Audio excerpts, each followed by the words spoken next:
Speaker Sir, for letting me speak today on the Constitution. Speaker Sir, in my last few speeches, I spoke about the concept of Abhay Mudra, the concept of fearlessness,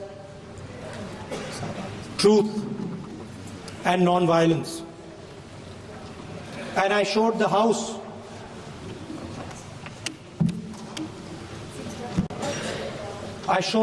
images of our different religions displaying this Abhay Mudra.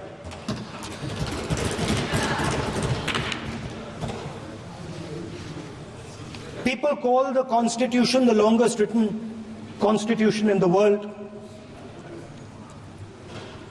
But the Constitution contains a set of ideas from one philosophy of our nation, one central philosophical set of ideas of our nation. When we look at the Constitution and we open the Constitution, we can hear the voice and the ideas of Ambedkar, of Mahatma Gandhi, of Jawaharlal Nehru. But where did those ideas come from? Those ideas came from an old, profound tradition in this country. Those ideas came from Shiva, from Guru Nanak, from Basavana, from Buddha, from Mahavir, from Kabir, from a list of people. So when we speak of the Constitution and we show the Constitution, of course it is a document of modern India, but it could never have been written without ancient India and her ideas. So when we look at this Constitution, we remember this list of people, all different variations on the same idea. And in front of us stand the people who follow a very different philosophical tradition.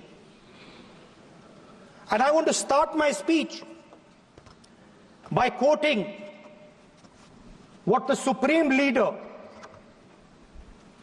not of the BJP, but of the modern interpretation of the ideas of the RSS has to say about the Constitution of India and about how he thinks India should be run. The worst thing about the Constitution, the worst thing about the Constitution of India is that there is nothing Indian about it.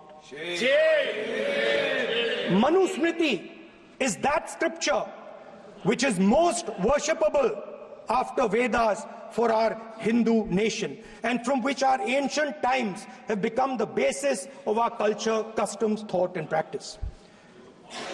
This book, for centuries, has codified the spiritual and divine march of our nation.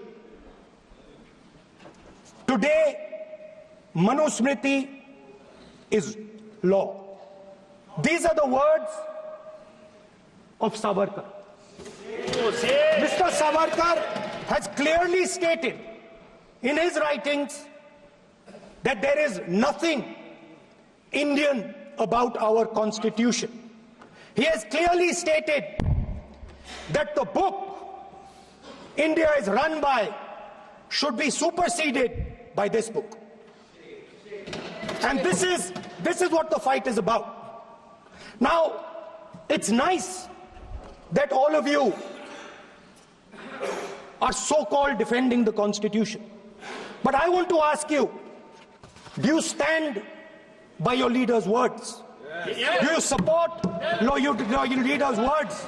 Because when you speak in Parliament about protecting the Constitution, you are ridiculing Savarkar. You are abusing Savarkar. You are defaming Savarkar.